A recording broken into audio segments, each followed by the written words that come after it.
in the building, back again, back in studio live once again. And you know what it is, it's Monday, another Victory Monday.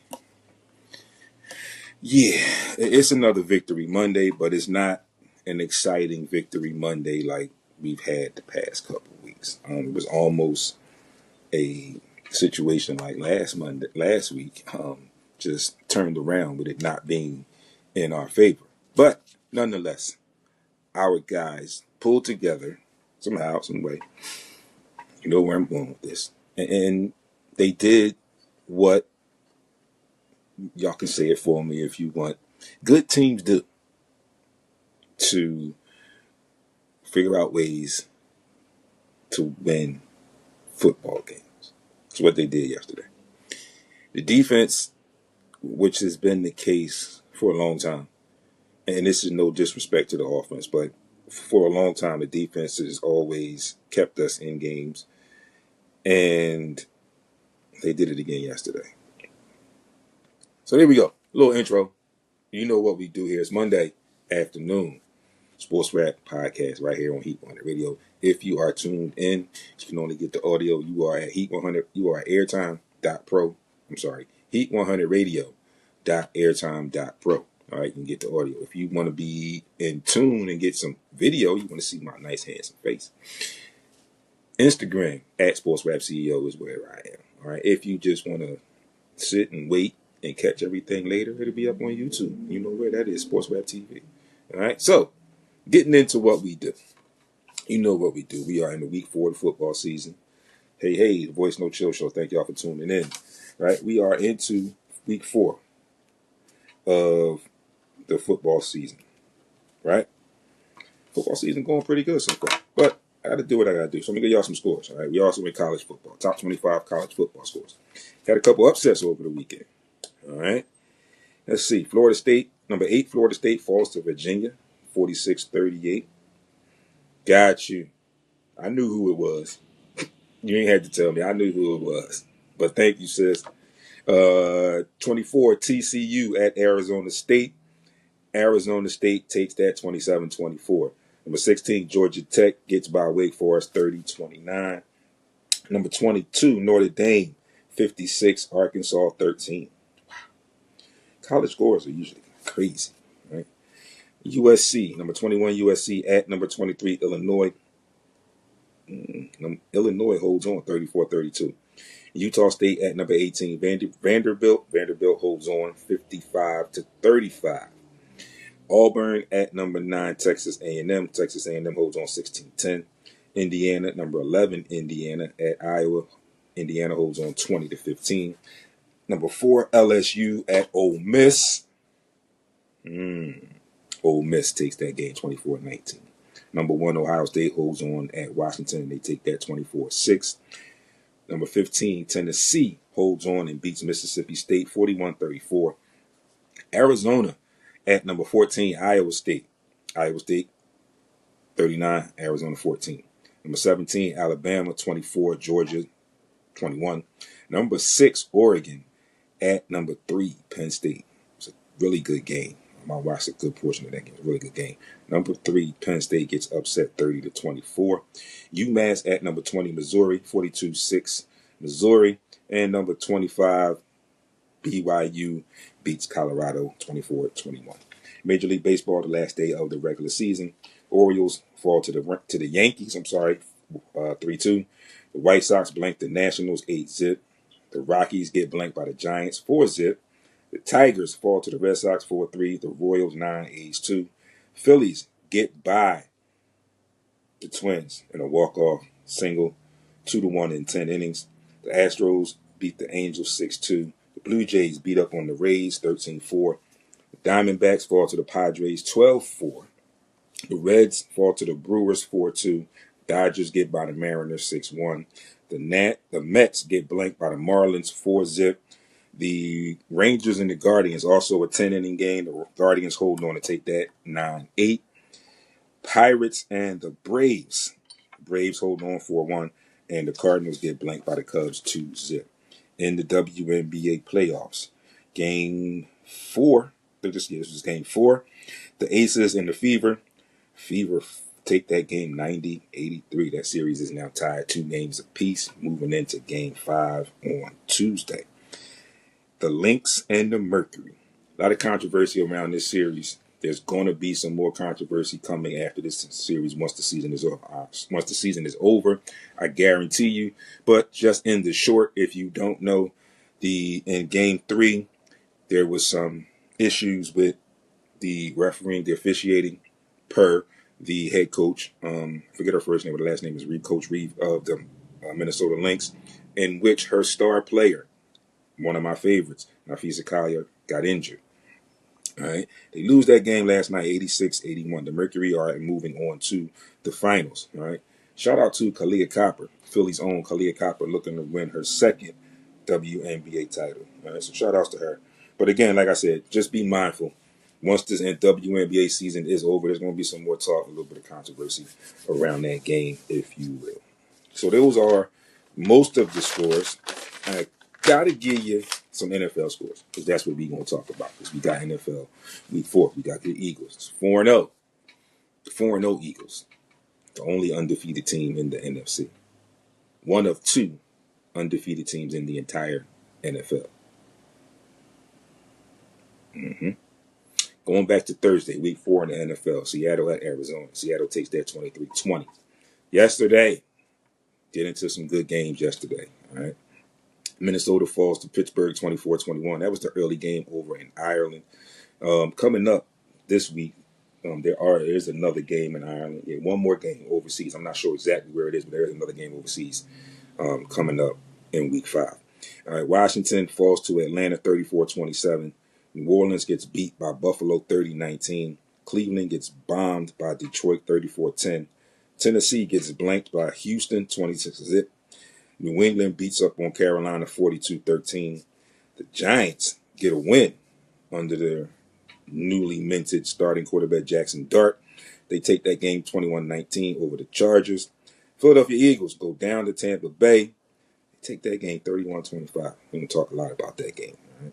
Indianapolis falls to the Rams 27-20. Jacksonville gets by San Francisco 26-21. Baltimore gets beat by Kansas City 37-20. Chicago beats the Raiders. The Bears beat the Raiders 25-24. And then the nightcap last night, Green Bay at Dallas. Scored a lot of points. 40-40 tie. And both of these teams are in the NFC. Cowboys are already behind the whistle in the division. Now you add a tie into the mix. Gonna be tough. So, with this being said, right? We talk about some things. We talk about a lot of things. I'm going to talk a little bit about this Cowboys Green Bay game, but I'm going to start with my guys. I've got to start with my guys. I'm just going to give y'all some news and updates real quick, though. Yes, as NBA training camp is right around the corner. Actually, training camp has already started. The season is like right around the corner. Jared McCain, Sixers promising guard who was hurt last year and missed pretty much the entire season last year. He's going to be out 4 to 6 weeks.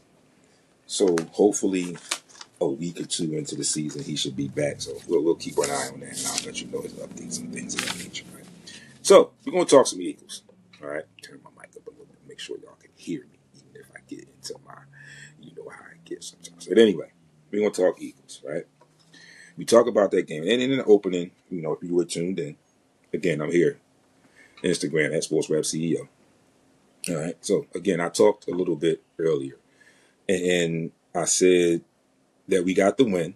Yes, 4-0. Great. I'll take it. The things I want to talk about. There are some things I want to talk about. And then there's some just NFL things I want to talk about within the time frame. All right. So, first thing, again, the Eagles get the win. They exercise a demon. Team that has beaten them in the last week. Like Jalen Hurts was like 1-4 against the Bucs. Since his career, so now he's 2-4. Again, like I said, an ugly win, but like I've been telling y'all going back to last season, how I thought the momentum was building towards this, and we're starting to see it now. This is what good teams do. They find ways to win games. The defense again held up their offensive brothers' backs and pretty much held on and won this game for us. So you want to talk about the offense first. And I'm probably going to be a little mixing things in here when I get to this offense, right? So they couldn't get the running game really going. Passing game, we know about the passing game, right?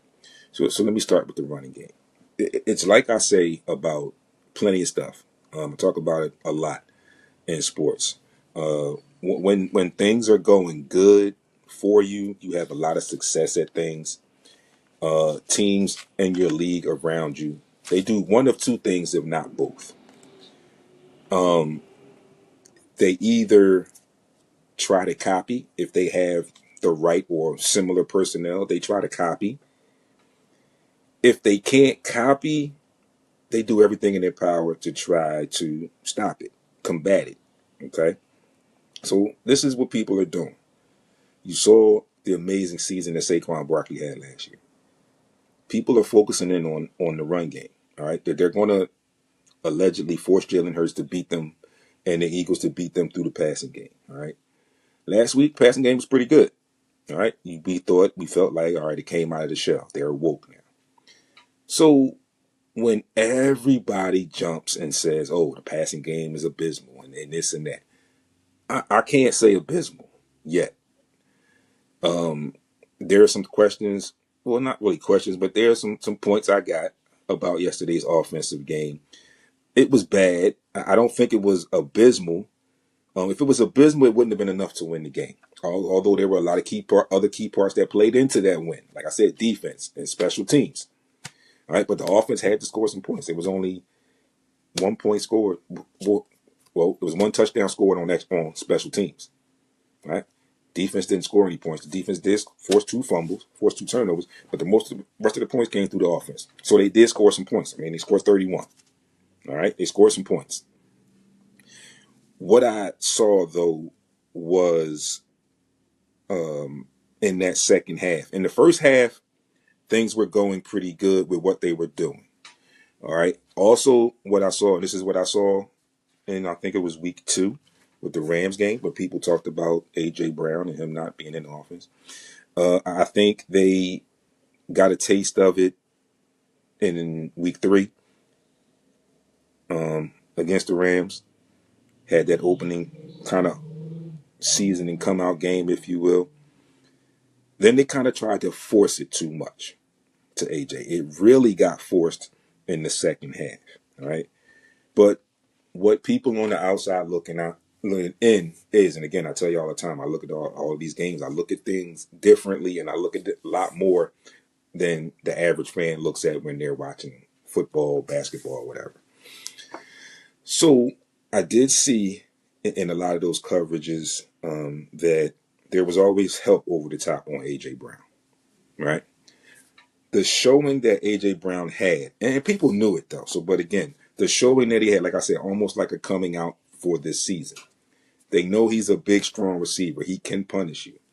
So they're going to send help a lot because now that people are seeing that they're going to try and, right now, the Eagles are trying to force the issue to get him going. It's week 4. We got a lot of football left to play, right? We have a lot of football, okay, left to play. Jay, my guy, thanks for thanks for tuning in, all right? Again, there's a lot of football left to play. I didn't like the fact that, like I said, in the second half, they started forcing the ball to AJ, and it just didn't work.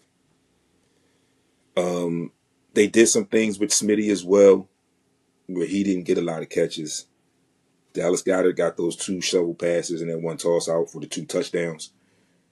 But again, like I said, you have teams that make concerted efforts. You're going to have teams that are going to make concerted efforts now to make you adjust on the fly. Because they're going to say, I'm going to take this person out, or I'm going to take this facet of the game out. right? I do like the fact that what I saw off of the tush push or the lining up for the tush push and those fakes, or those options or whatever you want to call them, those fakes plays off. The turnaround handoff to Saquon for the touchdown. Like I said, the one with the little shovel pass to Dallas Goedert for the touchdown. Another one for the little toss out to Dallas Goedert for the touchdown. I like those wrinkles. Okay. What I possibly, not possibly, but what I think should happen is now the Eagles have to get creative. I had somebody, when I posted some stuff, I had somebody chime in and say the offensive coordinator needs to be fired. And I'm like, why would he need to be fired? The Eagles are 4-0. They went to Tampa Bay, scored 31 points on a team that's been kicking our butt for the last 3-4 years. And I said, he doesn't need to be fired. He needs to catch up with the NFL and get a little bit more creative and figure out ways to get the ball to A.J. Brown and Smitty. Right? You also have to get creative and run some different style plays for Saquon. And then you can also chime in too with the offensive line. It's not, right now, it's not what we're used to seeing. They're not manhandling people in that running game yet. Okay? There's some up and down on that right side with Lane Johnson. We had to get Fred Johnson back in yesterday. But I'm okay with Fred Johnson because Fred Johnson came in and he took care of business against the Rams. He shut some things down that were going on when Matt Pryor was out there. So I'm okay for this time. And for me, I'm always not a fan, but I'm always a believer. These little nagging injuries, we want them to occur now so these guys can kind of piece it together. If you need to take a game off and rest here and there, we can find a game where we feel like you can rest or whatever, but we're going to need you in the playoff run, and then you'll be healthy in the playoff run. That's just my belief in a lot of this, right? So, again, I think they have to get creative, all right, and find ways to get these guys open. Because you see now, teams are going to look at yesterday's game tape, and they're going to see, oh, if we blitz a little bit and take away this, we be disguise some things and whatever, we might be able to, and always make sure we show, or at least show somebody over the top on AJ, we might be in these games. Right. That's what I said. I said, stop having them run the same routes and the O-line is banged up. Yeah. And that's what I said. I said the O-line is not doing what we expect them to do right now. And again, Jay, thanks for that too. But I also said it, I don't know if you caught it or not, but I said that coordinator got to get creative. All right. They can't keep running the same routes. It's like, you keep running this route and you expect different. You're running the same routes and you're expecting different results. It's not going to happen. Especially not in the NFL. It's not going to happen. So again, need to be creative. All right. The defense, we got to get a second corner. All right. You got to get somebody on that other side. I'm not very comfortable simply just coverage so much with Cooper being a regular everyday outside corner. I love him in the slot because I love what he do. You see he makes tackles. So I love him there in the slot corner. We got to find another corner to play with Quinyon Mitchell. Because I think the uncertainty on that other side is the reason he traveled with Adams last week and with Egbuka this week. And again, if it had been Mike Evans, arguably he would have been shadowing Mike Evans. But this is a new wrinkle for him. He's adjusting very well. Very, very well he's adjusting. But I really don't like it right now. Like, it's only his second year in the league. But I give him a lot of kudos for adjusting. I also feel like Keely Ringo is probably like the next best thing. Unfortunately, I was also pretty high on Jacorian Bennett, but then he got a little injury. So we know where we are with that. Adoree Jackson's also injured. I never really thought that he was going to end up being the starter. But again, I wasn't at camp. I didn't see what the coaches saw. So there's that. But again, we have to get another outside corner to help Quinyon.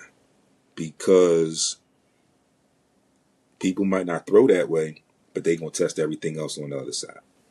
Yeah, Seahawks might have a. Let's see, Jay says the Seahawks might have a cornerback available who was a Pro Bowler. Hey, it's a couple teams out there. They talked about Ward, but I guess that price tag for that trade was too high with Denzel Ward from Cleveland. But I'm sure after seeing the game, I'm sure, and once these guys have meetings today and talk some things through and they look at some tape, I'm sure Howie is probably already on the phone or already looking at wires and practice squads and seeing what's out there to see what he could possibly bring in and help out. Other than that, the defense is pretty good for me. I think they're pretty solid. I am raving our linebackers. Zach Bond is looking like he's picking up right where he left off last season. And the rookie, another one who's going to be a stud. I remember seeing a clip of the Eagles opening huddle ceremony, whatever, opening huddle before a game, and I think it was Lane Dickerson. Was it Lane Dickerson or Landon Johnson? I mean, or Lane Johnson. And they're talking and getting the team like the pregame hype, and they tell them, said, I preach violence, but let's come bring it. So my point is, those two linebackers that we have, they play and they bring violence. Okay, and people will say, "Oh, but Campbell got burnt on that." Come on, he did, yes, but rookie Bucky Irving, Baker Mayfield, and all how I feel about Baker Mayfield. But anyway, Baker Mayfield, that was, it was one of those plays that broke down, and a veteran knew what to do. Two veterans knew what to do, and then Baker just threw it there, and he just couldn't keep up. I don't think we're getting enough QB. Yeah, we're not getting enough pressure, right? And I think that's part because Vic Fangio was trying to figure out something on that other side with that cornerback. I think that's it. So I think that's why he's holding them back. And I'm pretty sure that's why on that play I was just talking about, that Jahad Campbell ended up on Bucky Irvin and him breaking down the sideline. Okay? Because if you look at that play again, that was not in the play. All right? That wasn't the play. Just like the other 70-yard touchdown wasn't the play. It was that Godwin was just a clear out on that play. But the Eagles covered it. And then it was just a clear out, and then he just sprung open. And Makuba got lost. Another rookie got lost. Right? So it's going to happen. All right? And I'm hoping that the team and the coaching staff use these things for them as learning tools. Right? Help them get better, which I think will happen. They'll help them get better. Right? I have no issues with that, but they'll help them get better. So getting into some stats. All right, people will always talk about this. Jalen Hurts can't throw the ball. He doesn't throw the ball enough. Whatever. Okay. All right. What he did yesterday, and this is one of the reasons why I love Ryan Clark. You have to stop with the madness. You have to stop with it, and stop leaving him out of your top fives, your top tens. All right. Again, like so many people have said, all this dude does is win. He steps up to the challenge and he wins football games. Right? So yesterday's stats for Hurts: 15 to 24, 130 yards, 2 touchdowns, no interceptions. He also ran for 62 yards. All right. A.J. Brown had 19. Not A.J. Brown. Saquon Barkley, 19 rushes for 49 yards and 1 touchdown. All right. A.J. Brown, 9 targets, 2 receptions for 7 yards. It's tough. A lot of them were forced. Devontae Smith, 2 targets, 2 receptions, 29 yards. Dallas Goedert, 4 for 4, 2 touchdowns. Barkley was 4 for 4 for 31 yards. All right. First downs. Total, Eagles 16, Bucs 18. The Eagles had 10 passing, the Bucs had 7. Both had 5 rushing. Penalties. 1 penalty, first down for the Eagles, and 6 for the Bucs. Third down conversions, the Eagles were 5 of 14. The Bucs were 3 of 13. Fourth down conversions, the Eagles were 0 of 1. The Bucs were 1 of 3. Rushing yards, the Eagles only had 88 rushing yards, which is not too bad. Okay, but it should have been more on the Saquon side, but didn't work out that way. 88 to 104. Passing yards, we know that, 130. Baker Mayfield threw for 289. Penalties, 9 for 83 for the Eagles, 5 for 40 for the Bucs. The Eagles have been penalized a lot the last couple of weeks too. Turnovers, no turnovers, fortunately for the Eagles, but 2 for the Bucs. The Eagles had 2 fumbles, didn't lose either one. The Bucs had 2 fumbles, they lost 1, and they also had an interception. The Eagles were 3 for 3 in the red zone. The Bucs were 0 for 2 in the red zone. So, that being said, right, we're still talking Eagles. And to continue the conversation, it is really weird how I saw some clips earlier today, and I saw some backtracking, and people were like, "Oh, well, the Bucs are this, and they're going to beat the Eagles, and this is their nemesis, right? They go crazy. He can't beat Todd Bowles, and yada yada yada." Well, he went down there and he did it. They talked about the heat. They talked about this. They talked about that. Right? Again, when you have players that are winners, and you insert that mentality into your locker room, into your teammates, it gets contagious and it runs through like the flu. And this is what this team has right now. Again, I'll tell you time and time again, this is what good teams do. They find ways to win games. And the Eagles have found ways to win the last 2 games. They had to come from way behind against the Rams, and then they had to struggle early in the second half and hold on and win this game. But it seems like every time when they need to step up, right now on either side of the ball, last week it was the offense. This week it was the defense. And there was a little bit of both last week, but this week it was the defense. When they need to step up, they step up. Have to give them credit for that.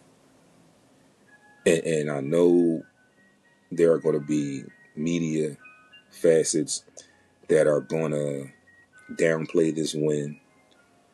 They're going to have a lot of questions about what's going on with the Eagles, and some of them even may go as far as saying they don't feel like they can make it back to the Super Bowl playing the way that they're playing. Hell, it's 4 weeks into the season. All right? Don't get me wrong, but 4 weeks into the season, you can talk that talk if you want. What are the Chiefs doing? Chiefs were supposed to be this right now, this era since Tom Brady's not in the league anymore. Pat Mahomes is supposed to be the next best thing since sliced bread, right? The Eagles beat them. Detroit had a couple good showings, but not really scared of them. You talk about the Green Bay Packers, or people talked about the Green Bay Packers, right? What did the Green Bay Packers do? Ended up in a tie against the Cowboys last night. But the Green Bay Packers, after the Michael Parsons trade, were allegedly, and everybody was talking about it, the team that had the most threat towards the Eagles. So, jumping a little bit, since I'm there, 40-40 tie. Yeah, y'all scored a lot of points. Went up and down the field, scored some points, right. But nobody could win. Nobody could do enough to get one more point than the other team.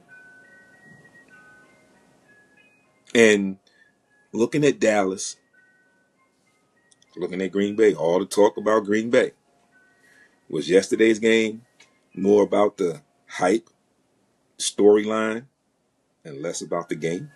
That's why I got out of hand in scoring and nobody could win. You know what I'm talking about. The storyline, the hype. All about the Michael Parsons trade, Michael returning to Dallas and whatever. So what are they going to say now?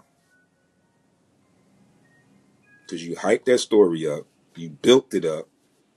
He goes back there and he plays into a tie. And I'm saying he because I was just talking about Michael Parsons, but your team plays into a tie. But again, this Green Bay team is supposed to be the team that's going to pose the biggest threat to the Eagles. People are probably changing that now because of the way the Eagles play, but let me say this. The Eagles are 4-0. Packers aren't 4-0. The Eagles won yesterday, albeit not in great form, great fashion, but it's a win. And they still won by 5 points, right? Green Bay played to a tie. And was it a tie in overtime? Did I see overtime on there? I don't know if it was overtime or not, but it was a tie. It had to be overtime. It was a tie. It had to be overtime. A tie to the Cowboys, who aren't really that good. I don't care. People say they aren't really that good. All right. CeeDee Lamb is out. They have George Pickens, but I'm thinking now Pickens should have been thinking about picking another team. He's out there dogging it a little bit. I saw some plays, so I don't know. But again, like I said, these guys, this mainstream media puts, this is what they do. All right, a little different because I'm here, right? And you could argue that I'm a little biased, yeah, but I'm a Philly fan. I'm born in Philly, born and raised in Philly, so this is what I know. This is what I do. And again, you're going to hear it probably later today, tomorrow, the next couple of days. You're going to hear it. People are going to start downplaying the Eagles. People are going to start questioning their moxie, questioning whether they can arguably repeat and get back to the Super Bowl and repeat as champions. Just take it in stride, because once it gets figured out, and again, like I said, it's only week 4, right? So there's 13 weeks of football left. 14 weeks, but 13 games left. Right? It's a 17-game season, 18 weeks. But there's 13 games left. It's a lot of football left to play. And again, you know my motto. You'd rather them be sluggish now than start to slack off at the end of the season going into the playoffs. You want them to pick it up somewhere and ride that momentum into the playoffs. This is what you want. That's what you want. All right? So again, week 4, Eagles are 4-0. The only other team that's 4-0 are the Buffalo Bills. We play them again this year, I think, and we'll probably beat them again, but who knows? We'll see what happens when we get there. Right? Now, some NFL stuff. I've been joking with some people over the last few weeks that I'm feeling like the NFL is going to soon change to the NFFL. Right? You don't know what I'm talking about. I'm calling it the National Flag Football League. The NFL has gotten overly soft, in my opinion. We can start with the tush push. Yeah, people are going to start watching it in slow motion because it's so successful and people can't stop it. So they're going to find ways to nitpick at it. They're going to find ways to tear it apart. And it's even more liking for them to tear it apart because it is the Philadelphia Eagles. All right. But yes, you're going to find stuff when you slow things down and look at things in slow motion. All right. But in real time, you might not see all of that. I know because I was a referee. I was an official. I know. You might not see all of it. But when you break it down, you're going to be specifically looking for stuff, so you'll look for it and you'll see some things. Right? So teams are saying that it's an illegal play. It's not an illegal play. You can push your player forward. You can't pull them. You can't drag them, pull them, but you can push. If you're behind, you can push. We used to see offensive linemen do it all the time. The running back gets stalled up, they would push him forward for extra yards. Happens all the time. Right? So there was a rumor out that teams were going to be trying to get creative and start using some signals to try and stop the tush push. Right? So one of the things I said when the Eagles need to get creative, they got creative in one facet. What did they do yesterday? They got creative with lining up looking like a tush push, right? The Saquon Barkley touchdown and the 2 Dallas Goedert touchdowns. They got creative there. You can get creative in the rest of the offense too. All right. But for the NFL to start nitpicking, you know what I'm going with this. You know, I feel like it's the Eagles. It's a Philly team. I feel like it's the Eagles, and they're nitpicking. But again, like I said, in real time, you're not going to see all that. And I'm not saying that there's not some false starts there. Yeah, okay. But when you think of it in the grand scheme of things, in real time, there's holding on every play in the NFL. I've heard players say it, I've heard quarterbacks say it. There's holding on every single play in the NFL. It's not called all the time because you don't see it all the time. If the game was played in slow motion, you would see it a lot more. Right? Talking about the penalties. Okay? Taking it back like a little bit. Regular stuff. Talk about the kicker. We know the kicker. You got roughing the passer and roughing the kicker and running into the kicker. Two different variations, two different yardage fines for those penalties, right? All right. They went with the safety and security, trying to safeten up the league. The face mask is now just a straight 15-yard penalty. I get that. I understand that. Quarterback, anything to the head, 15 yards penalty, roughing the passer. Right. Got it. This taunting BS is getting out of control. All right. I talked to some people. I talked to someone about the Cooper DeJean unsportsmanlike conduct. And I get it, unsportsmanlike conduct. But what it feels like to me is that the NFL and the officials are now taking integrity out of the game. The game is built on competitiveness. The game is built on trash talking. The game is built on outplaying your opponent. It's a competition. It's a war. Right? You save the friendly particulars till after the game when you shake hands and meet and greet at the 50-yard line or the middle of the field. While the game is going on, you play. And guys get emotional. So the Cooper DeJean, he makes the tackle and he steps over the player on the ground. Now, me initially watching it, and I'm going to be brutally honest, watching it in real time, I didn't think there was anything there. Okay? I didn't think there was anything there.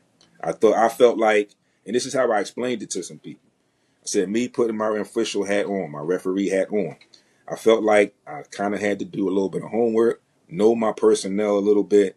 I know that Cooper DeJean makes tackles like that pretty much all the time the way he made that tackle.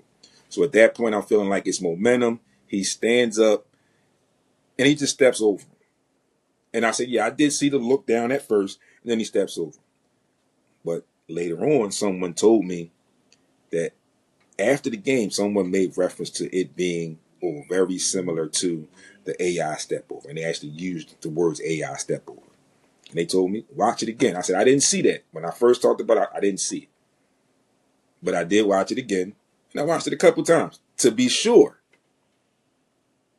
And it did resemble the AI step over. Although it was not as dramatic as AI step over with Tyronn Lue, I get the total point. And I'm admitting it. I didn't see it in real time. After the fact, talking about it, I looked and I saw it. It did resemble it. My issue is that unsportsmanlike penalty being 15 yards. I get it. You want to clean up the game. You want to do this. But what are you doing with that? You're hurting. What are you hurting? You're hurting somebody's feelings? You're softening the game up. Like I said, you got the two variations of a penalty for a kicker. You got the defensive receiver. You got leading with your head, which Saquon Barkley got fined for, which was what he was taught as a child playing running back. Put your head down.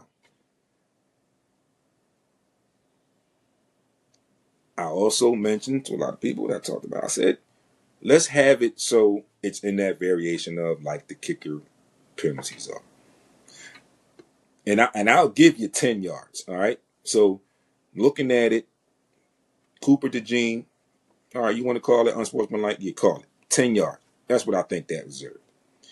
I brought up an example of the A.J. Brown game last year against Pittsburgh, but he was very egregious in his taunting. He did his muscle thing after he snatched the ball from two defenders. They were both laying on the ground. He posed a little bit, postured up, looked at him, and then he did like a little finger point on him, and then he just dropped the ball at him. I get that. I can give you 15 yards for that because that was a little bit egregious. And I admit it. And again, AJ's my guy. Eagles are my team. It was a little bit egregious. It is what it is. All right. Last week, I talked about this play. Puka Nacua caught a pass. He got up and he flexed. He didn't flex in anyone's direction. He didn't make a point to say anything to anybody. He made a play. He got up and flexed. Flag. Unsportsmanlike conduct. 15 yards. Where in the hell did they come up with 15 yards for this penalty? It's killing me. I don't understand it. Again, I would feel a lot more better. And again, I know it's not coming out. It's not going to be like excluded from the game, whatever. But I would love if they could revisit it and make it in that facet where there's separate. If it's egregious, which it will be, it can be, right? Because you've banned some things already. So if that taunting is egregious, 15, 10 yards, right? 10 yards. There is egregious, right? If it's not egregious, all right, I'm sorry, 15 yards if it's egregious, like I mentioned the A.J. Brown thing. But if it's something like Cooper Najee or Puka Nacua, 10 yards, you don't give them more than 15 yards on a holding penalty. And some of those holding penalties, defensive linemen get tackled. And they get wrinkled up in with their feet and all because there's a lot of muck in there. That's only 10 yards. And all I did was get up and flex. He went 15 yards. Come on. NFL, we got to do better. NFL, we have to do better. You got to revisit that. It makes no sense for that penalty to be just completely 15 yards. And I'm sure some people are going to say, oh, well, they're trying to do this is that. And again, I'm going to say to them, I'm pretty sure that the NFL is going to become the NFL, right? Soon. I just got that feeling. That's what I'm going to keep saying. That's what I'm going to keep riding with. But the NFL, you got to change that. You got to look at that again. You have to do better, all right? Like, again, who are we hurting? What are we hurting? You hurting somebody's feelings? It's like it's football. It's a man's sport. They're all men. It's competitive. It's tough. You already took some things out because of the taunting. So now you just blatantly throw a taunting penalty for 15 yards in the mix. I don't like it. I don't get it. I don't understand why it's 15 yards. I don't.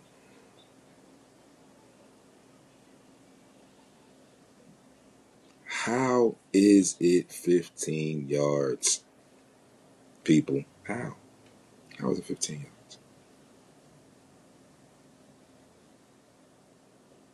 Do we know? Can anybody help me? Somebody's got to be able to help me. I hope so. But anyway, NFL, yes, we got to change that. Got to do better. Right? Talking about those calls and penalties and things of that nature in the NFL and their regulations, watching the Eagles game yesterday, there were some other calls that I could sit here and debate and argue about that didn't go the Eagles' way, but that did go the Bucs' way. Very similar stuff that didn't go in the Eagles' favor, that could have went in their favor, but they did go in the Bucs' favor. So, I mean, it's a lot you can talk about that. Like, again, we've been talking about officiating for the last couple of years and a couple of sports. So, this is where we are. Again, we don't have to like it, but this is unfortunately where we are. But again, I'm probably going to be stuck on this for a while, but I just can't put it together how this penalty is 15 yards. I can't. I don't understand it. But anywho, basketball season is right around the corner. Before we get to basketball season, though, we got Major League Baseball. We got the Fighting Phils. It's almost October. It's almost time for Red October. Phillies are now currently favored to win the World Series. Do you like it as much as I like it? I think this team is built for it. Two thorns in their side are not here right now. The Mets and the Diamondbacks. Although I wish one of them were here so we can get our lick back, but it is what it is. Phillies have a bye first round as the number 2 seed, and they get the winner of the 3-6, which is let me see. Here we go. The 3-6 is in the National League, the Dodgers and the Reds. Dodgers are the 3 seed, the Reds are the 6. Phillies can beat both of them, I think. I also think if the Brewers were to hold on in the I think the Phillies can beat the Brewers. Might take them a little longer, a long series, but I think the Phillies can beat the Brewers. Over in the American League, I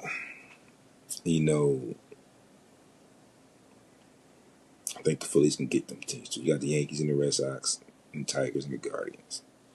I think the Phillies will be fine. It was a great addition to bring in Johan Duran, the best closer in the league. It's unfortunate that we don't have Zach Wheeler. But I think with Harrison Bader, I think that's his name, Harrison Bader, the way Schwarber's been hitting the ball, a couple other pieces that the Phillies added in the offseason and during the season, the trade deadline this year, are really coming to fruition, coming to help. And I think they're adding in and they're putting in things that we didn't have last year. So those bats are working now.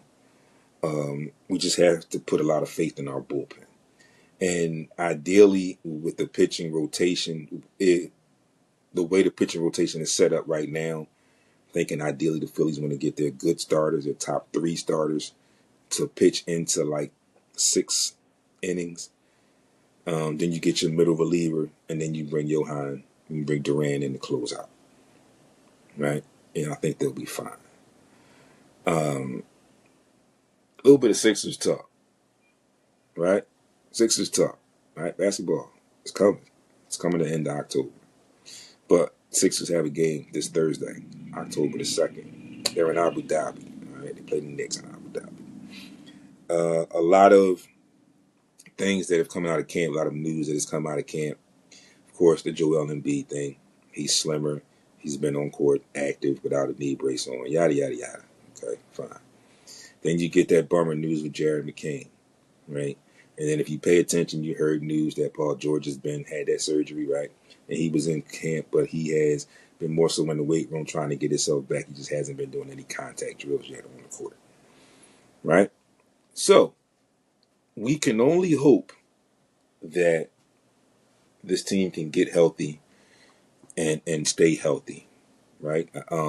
Just a tidbit, I love the signing of Imani Bates, adding him in. I think that's going to be a really, really good addition.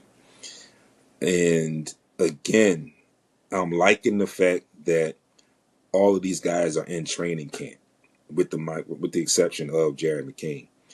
But now Nick Nurse can kind of see, all right, and start putting some things in motion on how his rotations can play out. But again, for us, that always banks on our health. I believe that we'll be healthy. I'm taking the high route, believing that we're going to be healthy. I believe that, and again, no slight on any players or any teams, with the injuries that have occurred in the East, we see the East could be open for us, right? There were some other trades from some teams. The East could be open for this if they can get healthy and put some things together. I mean, on paper, they right there. But again, it's just a matter of it being healthy, having healthy bodies, right?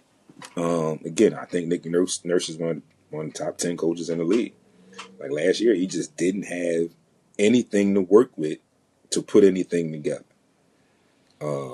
The players that he had played a lot out of position. So that took away from facets of their game that could have been used if we were healthy, and in a better way if we were healthy. So we'll see what happens this year, right? Like again, I think we'll be okay. I think that being healthy, I think than them, and I think the approach this year is a touch different. But again, a lot more people will say, "Oh, it's the same thing again." And I can I can understand how you could say that, because on the surface it is kind of the same thing again. He said he lost weight last year and then he got hurt. But this year they actually showed you some things, right? And I'm not saying buy into it completely yet. You know, we can get it. We'll get an early taste probably Thursday. Don't know how much he'll play, if he'll even play. But we'll see some things with some of these other guys that are on this roster that are hoping to make this roster. Like I said, the Imani Bates, the Hunter Salas, Dominique Barlow, right? We'll see the rookies. VJ, we'll see Johnny Broom, right? Probably get to see some Maxie. Okay? So we'll see some stuff, right? Some things go. We'll see some Oubre, some Adam Bona, some Andre Drummond. So we got some stuff to look at, right? And again, like, for us, looking at this Abu Dhabi game, it's just like a preview of what to expect, right? And if you don't understand what I mean by that, what I mean by that is you're gonna see some things, and I mean I'm hoping that we'll see Nick Nurse having a full complemented roster and being able to coach a little bit more than what he could last year. And this is just for this first. Like I said, this first game, it's going to be a little sloppy from the beginning and all that stuff. We know it because his training camp has been a week in. By that time, it's not even a week, like 2-3 days in, almost a week, if you will. To give you that by that time. So things are still coming together. You still might have some guys that are coming in that are not really in shape yet, right? But, you know, the Sixers were working early, so a lot of those guys should be in shape. And the biggest key is going to be how we manage Joel Embiid going into the regular season. I honestly don't think he should play a lot in the preseason. But what I think, like, being as though this game is an exhibition game, I feel like as an organization, owing to your fans, give them a little bit of taste of something. So you're showing, you call yourself showing it to us in training camp, in the offseason, preseason. Let us see a little bit of something, right? Let us see him on the court, right? And give us that glimmer of hope. Put that little bit of silver, put that little bit of light in our dark cloud where we can actually see our guys on the court. And it probably is going to be without Paul George, though. Of course, it's going to be without Jared McCain. But to see Maxey and Joel on the court together for a couple minutes, you know, that's going to boost the fan base back up. It's going to get them back in. It's going to pull them in because we always get pulled in anyway. So it's going to pull them in. I feel like that'll pull them in. All right. So, that being said, folks, another great show. I'm glad, happy for everybody that tuned in. Again, shout outs to the Eagles. Shout outs to my birds, right? That's not what I want. Shout outs to my birds. 4-0. Y'all hear the applause. 4-0. All right, 4-0. Shout outs to the birds. Go Birds. We got Denver coming up Sunday at home, back at home. We're back at home for a home game on Sunday. I still don't understand how the Eagles didn't get back-to-back home games all season long. We got some weeks where we got back-to-back road games, which I think makes no sense, and disrespect for the world champs. The disrespect just continues. We won the Super Bowl and we're still being disrespected. I can't figure it out. So, week 5, NFL. Before we get to that, we got 2 games closing out week 4 tonight. The Jets are at the Dolphins at 7:15, and the Bengals are at the Broncos at 8:15. All right, moving into week 5. Also on Thursday, like I said, remember Sixers. The Sixers game on Thursday is 12 noon. All right, so you're going to have to sneak and watch it if you at work. You off work, 12 noon. All right. San Francisco at L.A. Thursday. I like the Rams at home. I'm going to mark this as my schedule off too. I like the Rams at home in this game. Moving into next Sunday, Minnesota at Cleveland. I'm going to take Minnie over there. Baltimore. Uncertainty with Lamar Jackson's injury. Back up there. I'm going to jump. I'm going to skip this. I'm going to take Houston there. Miami at Carolina. Tough one here. Not really good teams. I'm going to go Miami. Vegas at Indy. I'm going to look for Indy to bounce back. I'm going to take the Giants over the Saints. And again, although the Cowboys had to play that way last night and score that many points, I don't have that much confidence in that offense. I'm going to take the Jets at home, surprisingly. Denver got some linebacker issues. Hopefully the Eagles can get some things together this week in practice. But again, I'm going to take Philadelphia at home. Tennessee at Arizona. I'll take Arizona at home. Tampa Bay at Seattle. I'll take Tampa Bay there. Detroit at Cincy. Quarterback issues in Cincy. I'm going to take Detroit. Washington at the Chargers. Another quarterback situation there. I'm going to take the Chargers on the bounce back. New England at Buffalo. I'm going to take Buffalo at home. And next Monday, I'm going to take KC at Jacksonville. All right. Again, like I said, Monday night, 2 games tonight. Major League Baseball kicks off tomorrow night. You got the Tigers and the Guardians, the Padres and the Cubs, the Red Sox and the Yankees, and the Reds and the Dodgers. All right. WNBA Tuesday, again, you got a closeout game. Aces and Fever. See who faces off against the Phoenix Mercury in the WNBA Finals. An NBA tip-off week in a couple weeks, starting Tuesday, October 21st. All of these are 2-game nights, all right? All week long. Tuesday, Rockets, Thunder, Warriors, Lakers. Wednesday, Cavs, Knicks, Spurs, Mavs. Thursday, Thunder, Pacers, Nuggets, Warriors. Celtics, Knicks, Wolves, Lakers on Friday. That's the 21st, 22nd, 23rd, the 24th of October, NBA kickoff week. Folks, you know where I always am. Instagram, TikTok, and Threads. You get me at Sports Rap CEO. You can get me right here, heat100radio.airtime.pro. All right, you can listen all day long. Right, make sure you get over to their YouTube channel. Check the videos out. Right, Sports Rap TV. You know what to do. It's 3 things you do. You subscribe to the channel. You hit the thumbs up on the videos that you like, and then you hit that bell to make sure you get alerted when new content goes up. All right. Also, you can get audio on Spotify, Apple, iHeart, most of your podcast outlets. All right. Also, I'm here for you. I do advertising. You can get advertising on the airways. You want to print a commercial? You want to come up and sit and have a chat with me?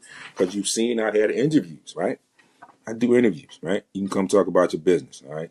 But we got to talk about that, all right? Got some fees and some things that we need to get to before we can do that. But again, if you have a business, all right, sports business, whatever kind of business, black owned, you want to get up here and talk to me and promote your business on the airwaves, please hit my DM, serious inquiries only, and then I can forward over to you all of the details that you need to do that. Also, DJs, you can send mixes, clean mixes, MP3 format. All right, send them to dsg2266@gmail.com to get them played on the airwaves. Also, if you're an artist, you want to get your music heard, you want to get your music played, you want to get up here and get an interview and promote your music, we can do that too. Got a DM? Just hit my DM, Instagram at SportsRapCEO. Give you all the details there. All right. Make sure you are tuned in all week long. All right. It's a 24-hour station, internet radio. You can hear some great music. You hear some great shows mixed in. And then make sure you come back every Monday, 4 p.m. and check me out. All right. Here. I'm also live on social media. You know that. You know where to follow me. Be great on purpose. All right, people. Enjoy your Monday evening. Get home safe to your family. All right. Enjoy Monday night football games tonight. You got two games as your choice, and I will talk to you all next week, right back here in the studio. Actually, Yeah, I'll be here in studio. I'm going to double up next week. I got a little surprise for y'all next week. But anyway, see y'all next week in studio and all week on social media. Peace.